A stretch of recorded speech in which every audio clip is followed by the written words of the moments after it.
If in this struggle the body calls for a banana and you send it a Coca-Cola,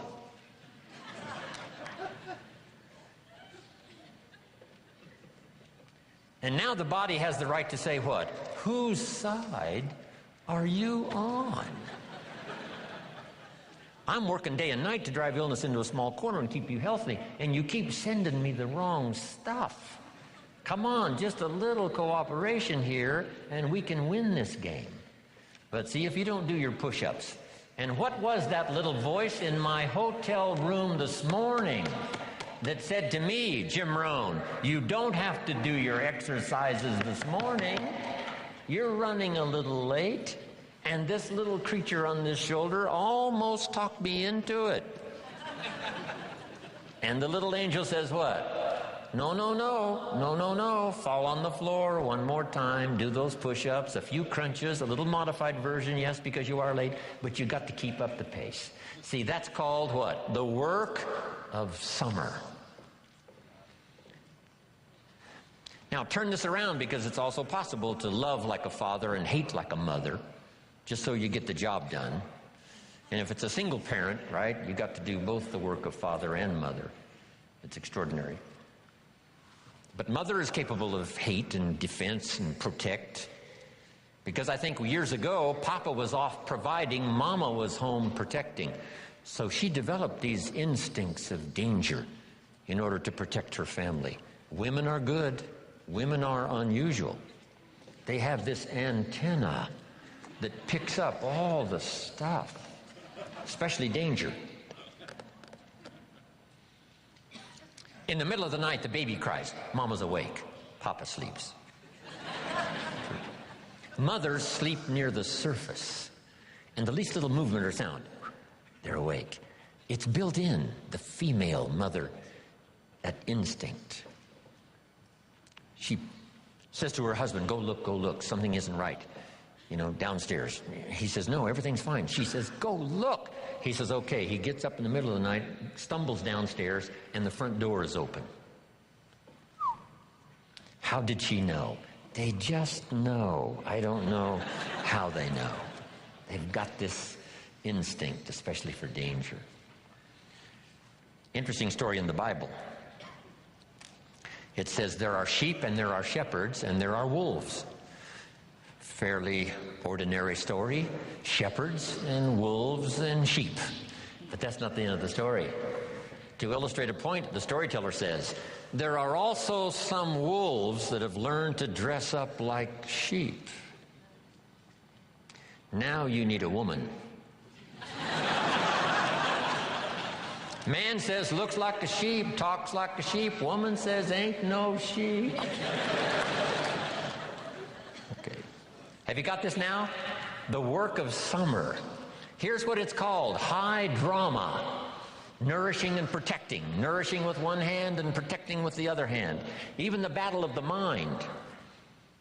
Here's a good note to make on the battle of the mind. Don't become a victim of yourself in this battle of the mind. Should I, shouldn't I? Let it go. No, don't let it go. Run the red light. No, be a little more cautious. Think of your family. See, we have to continually do this. Beware of the thief on the street that's after your purse. But also beware of the thief in your mind that's after your promise. That little thief that says you're too short, you're too tall, you're too old, you've never done it before. What makes you think you can do it now? Nobody in your family has ever done it. In fact, if you start, they'll all make fun of you. It's called the thief in the mind that steals the dream and steals the promise, makes you less effective than you should be. Here's what you must do. Battle with the mind. Now, what's the purpose of all of this opposites in conflict? Here's what I think it is, to create high drama. God wishing it to continue on earth as it did in heaven. I guess that's the best conclusion I've come to. Because here's the last of this now. Would it be possible to win if you couldn't lose? And the answer is no, it doesn't seem like it. If you took a football today and put it under your arm and we went with you to the nearest football stadium, and with that football under your arm, if you walked across the goal line, would we call it a touchdown? And the answer is no. That's not a touchdown. It's not a touchdown until you face the 350-pounders that want to smash your face in the turf. And if you can muscle by them, and if you can dance past the secondary with the football under your arm, cross the goal line, now we call it a touchdown. And maybe you won the game, and maybe you won the championship. So jot this down now. High drama is the order of the day. I guess so ordered by God himself. High drama. But that's what makes life so unique, so challenging, so much opportunity. A chance for fortune and a chance for failure. And you've got to defend yourself against one, see if you can't maximize the other. That's the game of life. Isn't this good stuff? I mean, these few simple ideas started changing my life. Age 25, I was never the same. What if you picked up a book? And the book, first chapter said, everything's fine.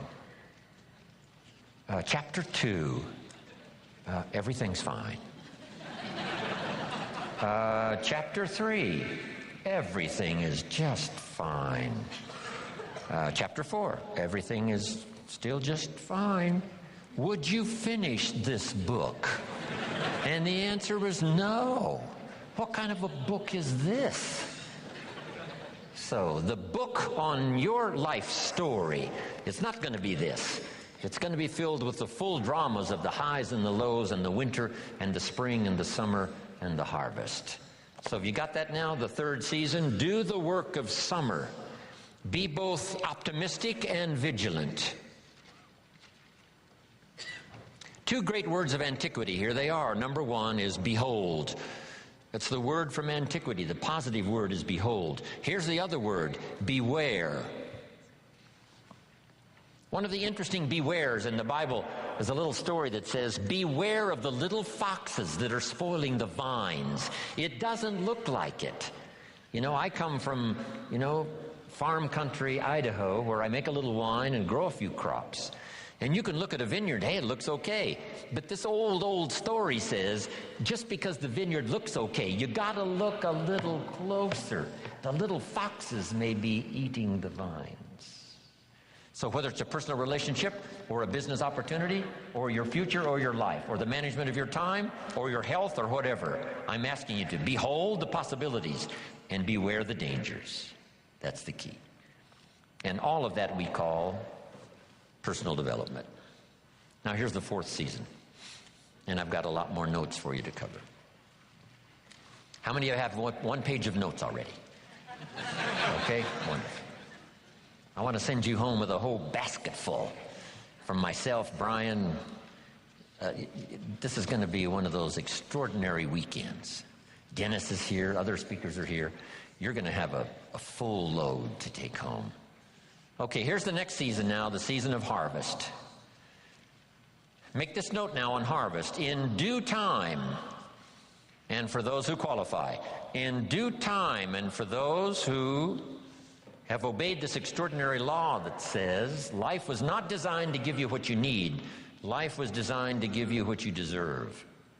If you didn't plant in the spring, then no harvest comes your way. If you planted little, then you're not going to receive a lot. And here's the key now for the harvest. Number one, whatever it is, offer no complaint and no apology. If it's a fantastic harvest, you offer no apology. If it's not much, you offer no complaint. That's the highest of maturity. No apology, no complaint. But here's what you can do no matter what it is. Go back to work in the spring. Because, write this down now, spring always follows winter. If the harvest wasn't good and the winter was tough, the promise is another opportunity will come your way.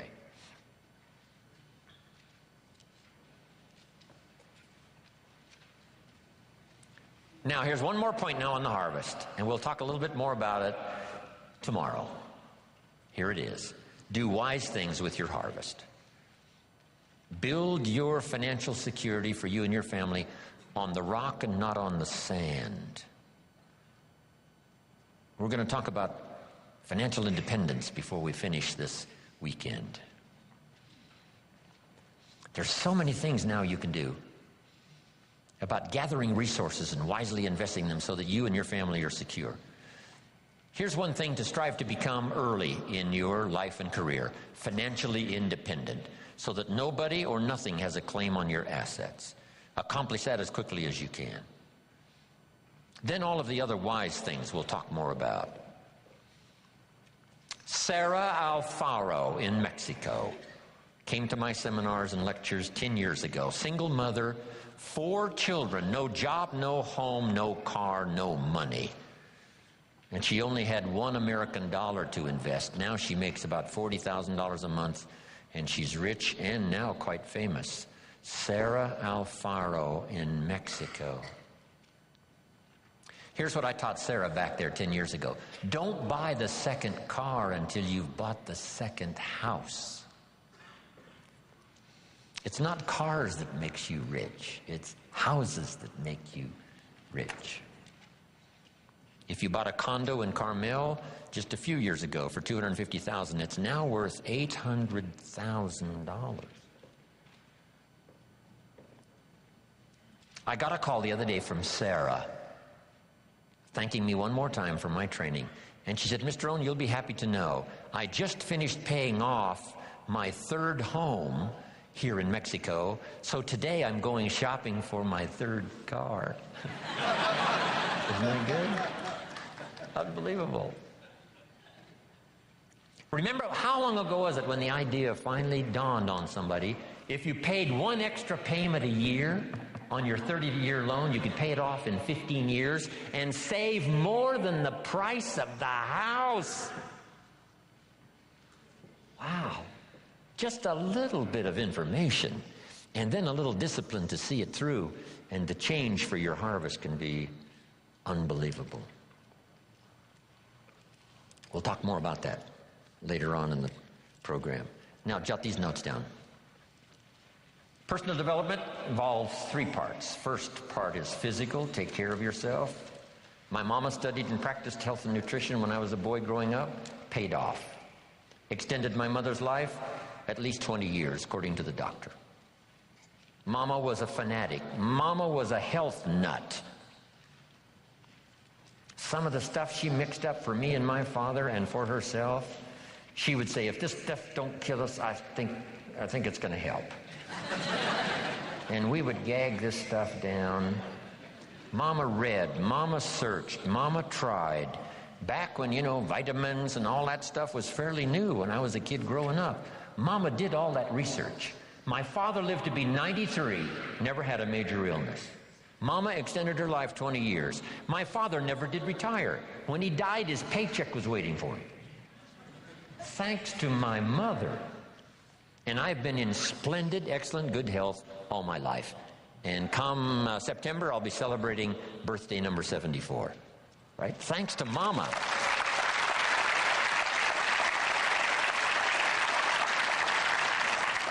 If there's one thing to be a fanatic about, it's your health. Take care of yourself. The Bible describes it this way. Treat your body like a temple. That's a good word. Treat your body like a temple, not a woodshed. A temple. Something you'd take extremely good care of. Here's one of the reasons why. The body and the mind work together. The body is a physical support system so that the mind can dream the dreams and the heart can believe that it's possible and then go to work and make it happen. And for that, you need a good physical support system to manage all of that. One old prophet said, sometimes, the spirit is willing, but the body is weak. See, don't fall into that. You wake up in the morning and the mind says, let's go get them. The body says, I can't even get out of bed. See, one of these days you've got to say, body, this is the last time you tell me you can't get out of bed. I'll throw you on the floor and make you do push-ups until you're out of breath. I'll make you read every book that's ever been written on good health. I'll choke vitamins down you until your face turns blue. This is the last time you say you're not going to vigorously support me to make my dreams come true. You just got to take action now on this stuff here of the physical support system you need to pull off your dreams and your promise and your future. Make this note. Some people don't do well just because they don't feel well.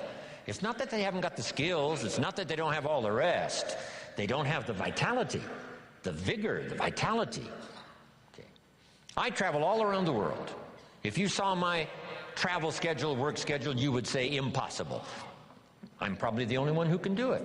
Thanks to Mama and my own study and practice of health and nutrition. See, that's the key. I've got this unique physical support system, and it's going to serve me, another, who knows, 60 years. Now here's the next one. First is physical, second is spiritual. And whatever you believe about spiritual, I happen to believe humans are a unique creation. Spiritual is part of it. But jot this down now. If you are a believer, jot down these 3 words: study, practice, and teach your belief in spirituality. Don't leave your spiritual conclusions unresearched, unstudied, and don't leave it unpracticed. And whatever you do, don't leave it untaught. Study, practice, and teach. If we all do that, starting with our family, we'll build the families necessary to build a strong nation to compete among the nations of the world in these years of the 21st century. Now here's the next one. The physical, the spiritual, now the mental. Your mind, exercises of the mind. Build your library, I say in one of my other seminars. The books that can see you through. The books that can give you the ideas necessary to build a good career, to build a strong enterprise, relationships, good health, and all the rest. The book you don't read won't help. Now here's part of the exercise of the mind. A good debate, right? We're engaged now in the great political debate with the election coming up in just a few months. This is what we call healthy. We don't believe in the one-party system. Communism said one party. Everybody do what we say. We say no, more than one party, so we can discuss ideas. Here's the way to make an idea powerful, is to discuss it and refine it so that it fits your situation.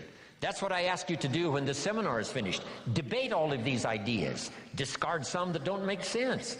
Give considerations to some that do make sense. Put some on the shelf for later consideration. And then put some of them into action that makes sense. Jot this down. Make sure what you do is the product of your own conclusion. Do that thoughtful study. One book on health and nutrition says, do this, you'll live forever. The second book says, if you do what that first book says, you'll die young. So what should you do? Which book should you follow? And this is one of the important answers of the weekend. Neither one. Read both books and make up your own mind. You engage in the debate. What makes sense? What seems to be or not to be? Because as close as we can get to the truth is to say, it seems like. That's as close as all of us can get. We can't say it is. None of us can do that. We can say it seems like. Opposites are in conflict and we're in the middle. It's what it seems like. Our experience proves, and the storyteller says it started early. That's what it seems like. God is interested in high drama. That's about the best we can conclude. We can't actually state the truth, except what it seems like. But engage in thoughtful study and vigorous debate. Sometimes you can debate with others, right? Share ideas. What did Jim Rohn mean by this? Well, I'm not sure that's important to our life. Someone else says, no, I think it is. Engage in this debate. Then here's the big one, the debate in your own mind. What's good, what isn't good. Finally, you must come to your own conclusions. Read the best you can, study the best you can, take the best notes you can, and then do this. Then you decide, out of all of that, which is valuable enough to try, valuable enough to do, and add to the dimensions of your life that are already underway. That's the key for study, exercising the mind. Here's the last part. Don't be afraid of the debate. Communism taught. Some people say, well, don't tell people what communism taught. Why not? That's part of the debate. Communism says capital belongs to the state, not the people. We taught all these years, no, capital belongs to the people, not the state. What a good debate. How about the example of capital in the hands of the state? Well, read the history of the communist empire that dominated Russia for all those 75, 85 years. If that's what you want, that philosophy, to get that result, and we say no. That's terrible. That's terror. That's tyranny. How about capitalism? Makes a country like America flourish. Gives an opportunity where everybody wants to come and try it. Engage in the great debate, whether it's your health or relationships or your future. Don't be afraid of the debate. The Bible serves as a good book, giving you stories on both sides of the ledger. Here's the story of someone to admire. Here's the story of someone to despise. You need both stories to help you with this debate. Okay. Now here's what's next. Develop these 5 abilities in your personal development quest. To be the best you can be, produce all you can, far more than you need for yourself and for your family. If that's your philosophy and if that's what you want to do, something extraordinary, it's possible to live an extraordinary life. Here's the challenge, and it's going to be working here this weekend. Number 1, develop the ability to absorb, the ability to get everything. I don't know what all you've planned here, but you know, be in every class you possibly can. Just stay as long as you can. We're going to take enough breaks, I think, to make it easy for everybody. We all recognize the mind can only absorb what the seat can endure. I want you to know we are mindful of that. But the key is not to be careless in the gathering of knowledge, not to be casual in the ideas that could double your health, triple your income, accelerate your career, secure your fortune, amplify your harvest. So don't be careless in the gathering of ideas. Absorb every one you possibly can. Here's the next ability. Develop the ability to respond. Let life touch you. Let the stories touch you. Let the drama touch you. 12 months ago, I was in India. I lectured in 4 major cities in India. That was like my 4th visit to India. Once again, I was touched by the drama of such extremes of poverty and wealth. If I was given the assignment, Mr. Rohn, see what you can do with India, I would say, what could I do? What could I do? Where would you start? Let the drama of that affect you. Make you more sober in your reflections about life. And then say a prayer that what you couldn't do by yourself, maybe a collection of people can do. Maybe the future will find some answers. A prayer would help. Let life touch you, but don't let it kill you. Let sad things make you sad. Let happy things make you happy. Don't shrug off always those times of bitterness that come and sadness that comes, and your heart is struck like a bullet, hits it. I'm not saying give in to it. I'm saying let it affect you, because that's part of the drama. The old prophet said what? There's a time to laugh and there's a time to cry. And then it said, be so sophisticated that you learn to laugh with those that laugh and also learn to cry with those that cry. Allow yourself to be touched, moved by the drama. Be touched by good ideas. Be touched by opportunity. Be touched by someone's unique little sentence that might cause you to open your eyes to see things you never saw before. Here's the next ability. Develop the ability to reflect. Part of this is in the challenge when you go home, not to just put these notes away, but to get them out maybe fairly often over the next 30 days, 60 days, 90 days, just to review the notes, to drive the ideas a little deeper, to come up with a little more refinement. And if you go back over these notes, I promise you, there is something you will discover that you just didn't have the time to discover while you were taking the notes. Because in taking the notes, you're working as hard as I am. right? Taking the notes, trying to listen, trying to decide what to write down, how to compose it in a small sentence if I've, said a long sentence, how to edit it as you go. That's why review is so important. Go back over it again. Go back over it again. Here's what I call it. Run the tapes again. The tape in your mind and the tape from your notes, and see if you can't capture something you might have missed, or to develop an extension of something you got now that by going back over it now you can see. Now I see. Here's what I could do with that might multiply the value of my life by 2, by 3, by 5. Here's a good time to reflect when the day is over. How did it go, and who did you see, and what did you say, and what mistakes did you make, and what did you leave out that you could correct tomorrow? Reflect at the end of the month. 30 days, that's when you usually do the accounting for your business and the company and the corporation. Do the accounting for your health. If you needed to lose weight, how many pounds have you lost? Just do a good reflective accounting. I'm trying to do a little study now on the value of the seventh day. Here's another thought to consider on the value of the seventh day. It says labor the sixth, and the seventh is a special day. Rest, relax, spiritual, church, family, friendships. So jot this down for the seventh day. Multi-purpose seventh day after 6 days of work. Multi-purpose. And here's one of the purposes of the seventh day, I think, is to review the previous 6 days. How did it go? Where did you stumble? What did you miss? What should you have thought of that you let pass? Who didn't you see? Just review the last 6 days. What went right? What went wrong? What's there? What's missing? Then here's what you do. Now plan the next 6 days. With this information of the last 6, plan the next 6.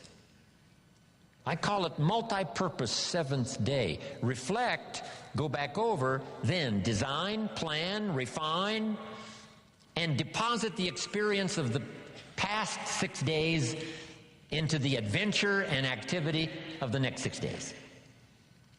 You will be absolutely surprised at the value and the productivity of your weeks if you'll start doing a little more of that.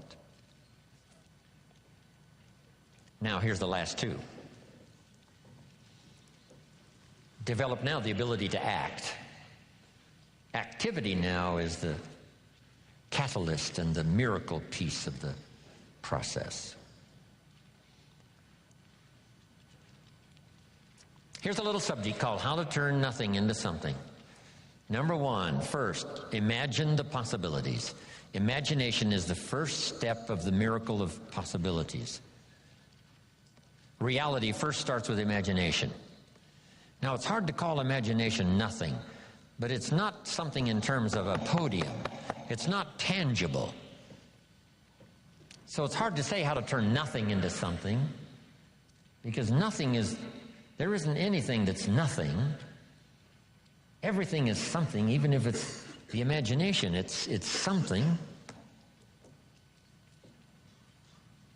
Einstein once said, there's nothing faster than the speed of light.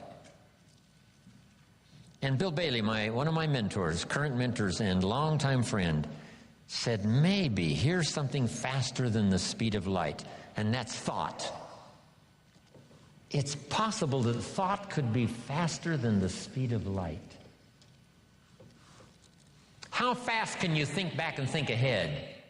I guess we can't say the exact same instant, but all we can say is it seems like the exact same instant. You know, if you don't know the truth, you can't say that's true. And if you're not a scientist, it'd be, a little out of order to say, yes, this is true. But here's what it seems like.